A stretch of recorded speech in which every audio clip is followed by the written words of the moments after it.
त्यांना कधी स्वस्तात काहीच मिळालं नाही, पण संघर्ष करत त्यांनी कायम युद्ध जिंकलं असे माननीय होणारे भावी मुख्यमंत्री माननीय सत्यजित बंटी पाटील साहेब।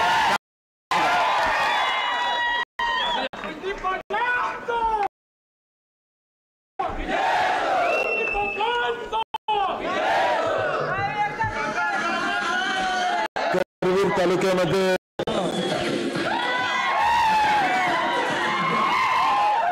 करवीर मतदारसंघामध्ये आयोजित आजची सभा, या सभेला उपस्थित या मतदारसंघाचे उमेदवार आणि स्वर्गीय PN पाटील साहेबांचा वसा आणि वारसा पुढे घेऊन जाणारे आमचे युवा उमेदवार राहुल पाटील, गोकुळचे माजी चेअरमन विश्वास आबाजी, या भागातील काँग्रेसचे एक निष्ठावंत कार्यकर्ते आदरणीय BS दादा, चेतन नरके, राजू सूर्यवंशी, उदयानीताई साळुके, जयसिंगराव हिरडेकर, सुरेश पवार, दादू मामा कामिरे, सचिन पाटील, DG भास्कर, निवास सडोलेकर जी, बबनराव रानगे, शशिकांत आडनाईक, क्रांतिसिंह पाटील, त्याचबरोबर बाबासाहेब देवकर, अमितराव, भरत मोरे, नामदेव मुळे, अंबाजी पाटील, बाजीराव देवाळेकर, पांडुरंग पाटील, पैलवान संभाजी पाटील, अमर पाटील शिंगणापूरकर,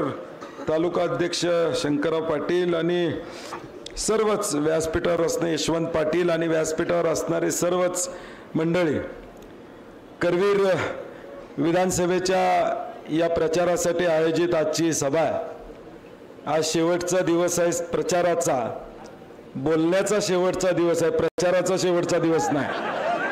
त्यामुळे म्हणलं काल कदमवाडी आणि कसबावाड्यामध्ये सभा होत्या आणि त्या सगळ्या सभेंमधून सांगरूळची सभा सुरू होती आणि तिथून सातत्यानं काल मला फोन येत होते की आपण सांगरूळला यावं, परंतु सांगरूळला जायला कोल्हापुरातनं 40 मिनिटं, तिथं 25 मिनिटं आणि परत 40 मिनिटं। म्हणलं उत्तर मतदारसंघातल्या माझ्या सगळ्या सभा होत्या आणि त्या जरा चुकतील म्हणून बाळासाहेबांनी त्यांना विनंती केली की मला येता येणं शक्य नाही आणि शेवटची सांगता कुठं असेल त्या सभेला मी नक्की करवीरच्या येतो आणि म्हणून आज या येवलूरच्या सभेला येण्याचा योग आपल्या सगळ्यांचा आलेला आहे।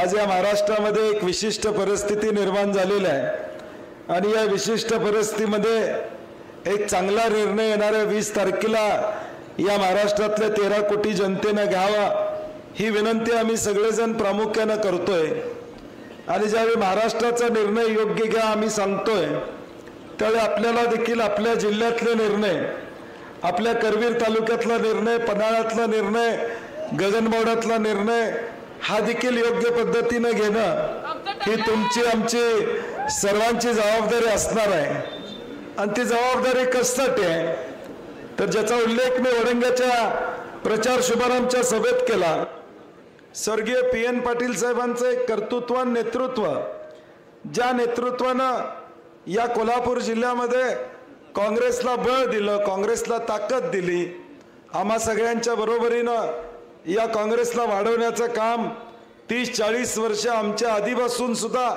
बोंद्रे दादांच्या काळापासून हे काँग्रेसला वाढवायचं काम PN साहेबांनी प्रामुख्यानं केलं।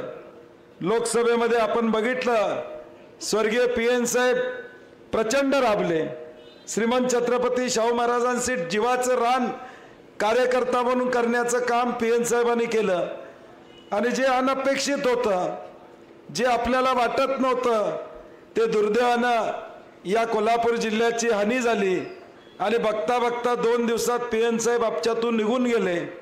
हा एक मोठा धक्का फक्त कोल्हापुरातल्या काँग्रेसवाल्यांना नव्हता तर तमाम महाराष्ट्रातल्या काँग्रेसला होता की PN साहेब जाणं म्हणजे एक पोकळी निर्माण झाल्यासारखं वातावरण होतं आणि त्या वातावरणानंतर उद्याचं या मतदारसंघाचं भवितव्य काय असेल, या मतदारसंघातल्या 25-30 वर्ष PN साहेबांना सांभाळणाऱ्या लोकांचं भविष्य काय असेल असा प्रश्न सामान्य माणसाला वाटत होता।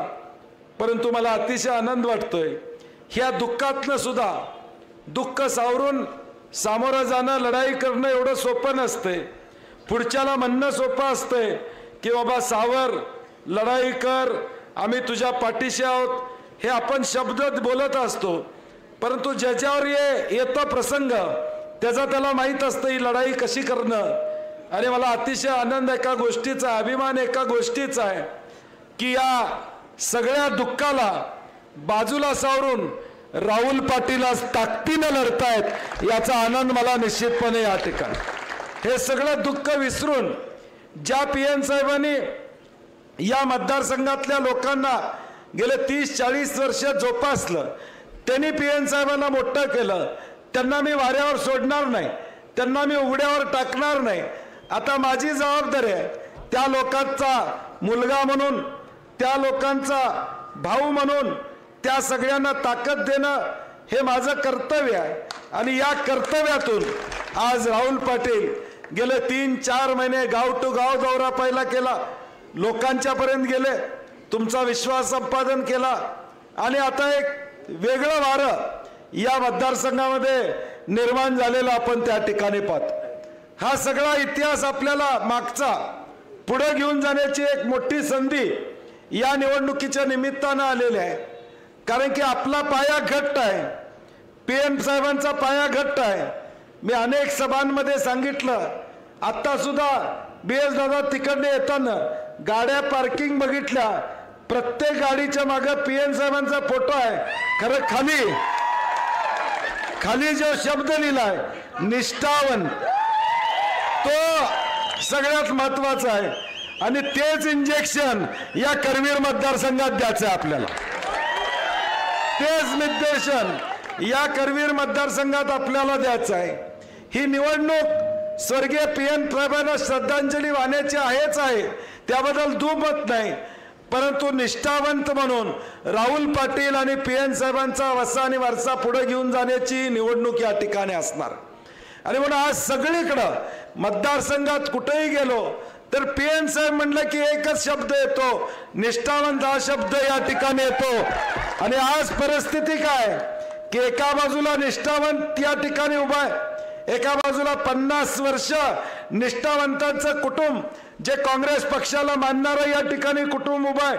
किती संकट आली, PN पाटलांच्यावर संकट आली नसतील का? अनेक संकट त्यांच्या पुढे आली, परंतु त्या व्यक्तिमत्वानं कधी काँग्रेसची या रस्ता त्या ठिकाणी सोडला नाही. लागेल ती किंमत मोजायला लागू दे, परंतु मी काँग्रेस बरोबर राहणार, ही भूमिका PN साहेबांनी सातत्यानं घेतली. आणि म्हणून आता आपण ज्यावेळी या 20 तारखेला मतदान करणार आहे, ते एका बाजूला 50 वर्ष मी म्हणलं तसं निष्ठावंत कुटुंबातला एक मुलगा या ठिकाणी उभा आहे, आणि दुसऱ्या बाजूला या ठिकाणी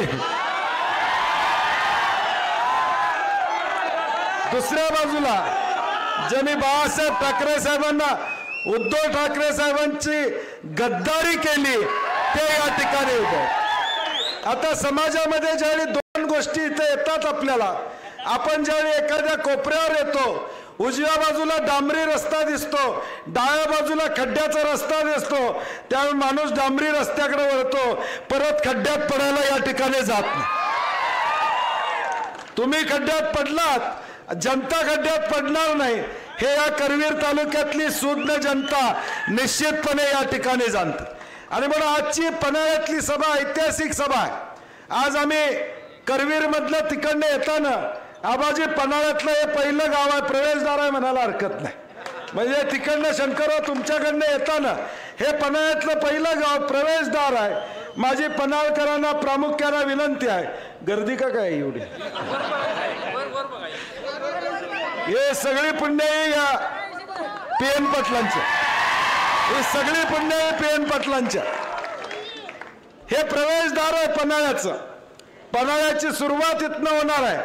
माझी पन्हाळकरांना विनंती आहे की आता आम्ही सगळेजण या निवडणुकीमध्ये ताकदीने या ठिकाणी उभारलेलो आहोत. जुना सांगरोळ मतदारसंघ हा PN साहेबांचा बालेकिल्ला अनेक वर्ष या ठिकाणी राहिलेला आहे. गगनबावड्यातून आम्ही 18,000च्या लीडच्या खाली या ठिकाणी येत नाही, काळजी करू नका. या निमित्तानं पुन्हा एकदा BS दादा असतील, अनेक मंडळी जुन्या करवीर मतदारसंघातली इथं साबळेवाडी बसणं सगळी लोक आहेत, मी तुम्हाला शब्द देतो की जुन्या मतदारसंघामध्ये सुद्धा मताधिक्य राहुल पाटलांना मिळेल, हा शब्द मी या ठिकाणी तुम्हाला देतो। आता राहिला विषय तुम्ही पन्हाळकर किती बॅटिंग करताय त्याचा अवलंबून सगळं असणार। आता पन्हाळ्यात लक्ष आमचं सगळं पन्हाळ्याकडे असणार आहे। ज्या पन्हाळ्याला एक ऐतिहासिक महत्व आहे, छत्रपती शिवाजी महाराज, छत्रपती संभाजी महाराज, हा सगळा एक ऐतिहासिक संदर्भ या पन्हाळा तालुक्याला आहे। हा पन्हाळा तालुका स्वाभिमानी आहे। हा पन्हाळा तालुका कुणाच्या मागणं फरफडत जाणारा या ठिकाणी नाही आहे, पैशाला तर भाळणारा अजिबात या ठिकाणी नाही, धमकीला भाळणारा या ठिकाणी नाही आहे। आणि म्हणून या पन्हाळा तालुक्यातल्या स्वाभिमानी लोकांना मला आव्हान या ठिकाणी द्यायचं आहे, विनंती द्यायची आहे की तुम्ही ताकदीनं पन्हाळा हा राहुल पाटलांच्या पाठीशी उभा करा। मी तुम्हाला शब्द देतो की पन्हाळ्यातल्या कुठच्या अडचणीला बंटी पाटील कमी पडणार नाही, हा शब्द या निमित्ताने या ठिकाणी दे। दबावाचं राजकारण या पन्हाळ्यामध्ये कुठे चालू असेल, कुठल्याही संस्थेतल्या कर्मचाऱ्यांच्यावर दबावाचं राजकारण चालू असेल, त्या कर्मचाऱ्यांना देखील सांगणं आहे त्या संस्थेचा प्रमुख बंटी पाटील आहे हे या ठिकाणी लक्षात ठेवा। आणि मग कुठलंही राजकारण हे या ठिकाणी खपवून गेलं जाणार नाही। लोकशाही आहे, ज्याचा त्याला मत मागण्याचा अधिकार आहे, मतदान करण्याचा या ठिकाणी अधिकार आहे। कुणी दबावाचं राजकारण करत असेल तर त्याला बाजूला सारण्याचं काम या पन्हाळ्यातली स्वाभिमानी जनता निश्चितपणे करेल, हा मला प्रामाणिकपणे या ठिकाणी विश्वास आहे। आज अनेक मंडळी वेगवेगळ्या पद्धतीनं भाषणं करतायत। मी पीएन साहेबांच्या बद्दल बोलतोय कारण की आमच्याकडे पुण्य आहे तेवढे, आमची एवढी मोठी आहे, आमची एफडी एवढी मोठी आहे की व्याज द्याल तेवढं कमी एवढं व्याज आम्ही देऊ शकतो। आमची पीएन साहेबांची एफडी एवढी मोठी आहे, मी पहिल्या कुठल्याही भाषणामध्ये विरोधकांच्यावर या ठिकाणी काही बोललो नाही की आमची पुण्य एवढी आहे। पीएन साहेबांचा वारसा आमच्या पाठीमागे प्रचंड मोठा आहे, हे पुण्यच आम्हाला या निवडणुकीमध्ये तारून घेऊन जाणार आहे। पुढच्यांचा विचार चर्चा करून त्यांच्यावर बोलून तोंडाची वाफ घालवत बसायचं नाही हे मी ठरवलं होतं, परंतु आता काही लोकांना माझ्यावर जास्त प्रेम उपाळून आलेला आहे। गेले 2-4 दिवस गगनबावड्या बसून सुरुवात झालेली आहे, मला आबाजी कळत नाही। आता शिरोलीतल्या तुमच्या विकास सेवा संस्थेला तुम्हाला चेअरमन केलं मी असं म्हणण्यासारखं आहे, म्हणजे गगनबावडा माझा कारखाना, DY पाटील माझा कारखाना, त्याला हिने मला कधी चेअरमन केलं मला काय आठवत नाही। म्हणजे आता काय होतं, बऱ्याचदा पायाखालची वाळू घसरत गेली की माणसाचे शब्द बदलत जातात, माणूस वेगवेगळी वक्तव्य या ठिकाणी करत असतो, हा अनुभव आता आपल्याला या ठिकाणी येतोय। आणि मला एवढंच त्यांना सांगायचं आहे की बंटी पाटील या ठिकाणी एवढा कच्चा नाही, कुणाचं बोट घेऊन या राजकारणात येणार, एवढा कच्चा नाही, एवढा कच्चा असतो तर कधीच मला खाऊन टाकला असता अनेकांनी। मी आता जे समर्थपणे उभा आहे तो कुणाचे बोट घेऊन या ठिकाणी उभा नाही, तर जनतेच्या जीवावर या ठिकाणी उभा आहे। मला जनतेने या ठिकाणी जनतेचं बोट धरून हा बंटी पाटील या ठिकाणी मोठा झालाय। आणि म्हणून कोण काय तर म्हणत असेल की आमची करंगळी घेऊन आमचं बोट धरून कोणतं राजकारणात आलं असं म्हणत असेल, त्याला उत्तर चेतन नरकेने त्या ठिकाणी दिलेला आहे। सहकारातल्या राजकारणामध्ये काही स्थित्यंतर घडत असतात, सहकारातल्या राजकारणामध्ये पक्षीय राजकारण या जिल्ह्यामध्ये बऱ्याचदा येत नाही, परंतु मला त्यांना सांगणं आहे की ज्यावेळी या सगळ्या कुंभीचं रणांगण चालू होतं त्यावेळी बंटी पाटलाची गरज का लागली, आणि म्हणून मला वाटते आता हे लक्ष विचलित करण्याची वक्तव्य आहेत, लक्ष विचलित करून मला वाटते त्यांनी काल जे बोलले त्यामुळे आम्ही 5-10 हजारचं लीड वाढलेलं आपल्याला। म्हणजे जसं बोलतील तिकडे एक विद्वान खासदार राज्यसभेच्या महिलांच्यावर बोलले कोल्हापुरात, ते आमच्या महिलांची मतच फिक्स झाली, जिल्ह्यातली महिलांनी ठरवून टाकलं की भाजप, शिंदे गट आणि अजित पवार यांना मत आम्ही देणार ह्या पक्का निर्णय या जिल्ह्यातल्या सगळ्या माता भगिनींनी त्या ठिकाणी घेतले, पक्का निर्णय घेतलेला. आणि म्हणून हे सगळी जे वक्तव्य करतायत हे स्वतःचा खड्डा खणण्याचं काम त्या ठिकाणी करतायत आणि त्या खड्ड्यात त्यांनी खणलेल्या खड्ड्यात आपण फक्त धक्का द्यायचा 20 तारखेला. लय काय करायचं नाही, ती पोचल्यातच तिथं. आता लय काय तुम्हाला खटस्टष्ट करायला लागणार नाही. आता करेक्ट कार्यक्रम होतोय 20 तारखेला, काय काळजी करायचं काम नाही. आता फक्त जरा धक्का द्यायचा, परफेक्ट कार्यक्रम होतोय, काय अडचण करायचं काम नाही. आता प्रचार चांगला झालेला आहे, हलगी जोरात वाटलेली आहे, काय आता काळजी करायचं काम नाही. ह्या मतदारसंघामध्ये 20 तारखेला मतदान होणार आणि 23 तारखेला राहुल पाटील आमदार होणार होणार होणार 100% होणार. कारण की या जिल्ह्यामध्ये फिरत असताना या काँग्रेसला, या महाविकास आघाडीच्या सगळ्या उमेदवारांना निवडून आणणं ही कोल्हापूर जनतेला या ठिकाणी ठरवलेलं आहे. वातावरण काही असू दे, वातावरणाची चर्चा करू नका. पुढचे 2 दिवस फिल्डिंग टाईट ठेवा. आता उद्याचा दिवस आपल्या पुढे त्या ठिकाणी बाकी आहे. आजची रात्र महत्वाची आहे. आजची रात्र आता आपल्याला सगळ्यांना माहित आहे, सुरत, गुवाहाटी, काय ते डोंगर, काय ते झाडी, सगळं माहित आहे.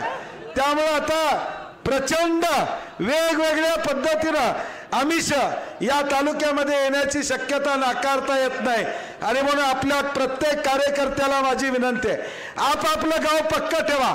आजपासून आता 48 तास शिल्लक आहेत. ईव्हीएम चेकिंगचे, ईव्हीएम व्यवस्थित चेक करा. सकाळी योग्य टाइमला तिथं आपण पोचलं पाहिजे. आजची रात्र आणि उद्याची रात्र ही रात्र वैऱ्याची म्हणतो, त्या पद्धतीने आपण कामाला या ठिकाणी लागा. वातावरण अत्यंत चांगलं आहे. कुठल्या अफवांवर विश्वास ठेवू नका. शियात असं चाललंय, आसळजमध्ये असं चाललंय, धुंदोड्यात असं चाललंय, पन्हाळ्यात असं चाललंय, कुडित्र्यात असं चाललंय. मी सगळ्या गावांचा आढावा घेतोय. मी सगळीकडे या ठिकाणी संपर्कात आहे. माझं दुसरं कामच काय नाही. कान, डोळे आणि तोंड एवढंच काम आहे मला. कुठं नांगराय जात नाही, भांगराय बी जात नाही, मला कामच नाही. सकाळी 8 वाजल्यापासनं दुसरं काही मी करत नाही. एवढंच करतोय की या सगळ्या गावांमध्ये लक्ष ठेवणं, बारकाईनं या सगळ्या गावांचं नियोजन करणं ही जबाबदारी आम्हा सगळ्या कार्यकर्त्यांची आहे. लोकांना माझी विनंती आहे, कुठल्याही अफवांवर या ठिकाणी विश्वास ठेवू नका. एखादा व्हॉट्सअप फिरल, एखादे जुने फोटो आता काढले जातील, उद्या जुने फोटो व्हायरल होतील. मी आत्ताच सांगायला लागलोय, कारण की अनेकदा राजकारणामध्ये अनेक जुने फोटो असतात, ते व्हायरल करण्याचं काम या ठिकाणी होईल. आता फोटोशॉप करून पण फोटो करता येते, माहिती आहे ना. म्हणजे फोटोशॉप करून पण फोटो टाकता येतात. आता त्यांच्या हातात काही राहिलेलं नाही. आता खोटं बोलून मतं घेता येतात का, एवढाच प्रयत्न विरोधकांचा या ठिकाणी असणार आहे. आणि म्हणून या सगळ्या भूलतापाला आपण बळी करता कामा नये. आपली दिशा पक्की ठरलेली आहे. आपला सूर्योदय राहुलचा नक्की या ठिकाणी होणार आहे. सूर्यास्त कुणाचा होणार आहे? सूर्यास्त एकाचा होणार आहे. त्याची चर्चा न करता ज्याचा सूर्योदय होणार आहे आणि ज्या सूर्याच्या किरणाला उद्याचं भविष्य या करवीर तालुक्याचं सुख संपन्न होणार आहे, तो राहुल पाटील हा तारा आपल्याला विधानसभेत पाठवायचा आहे. एवढीच विनंती करतो आणि आपण ताकदीनं पुढचे 2 दिवस कामाला लागा एवढी अपेक्षा व्यक्त करतो आणि माझे 2 शब्द संपवतो. जय हिंद, जय महाराष्ट्र.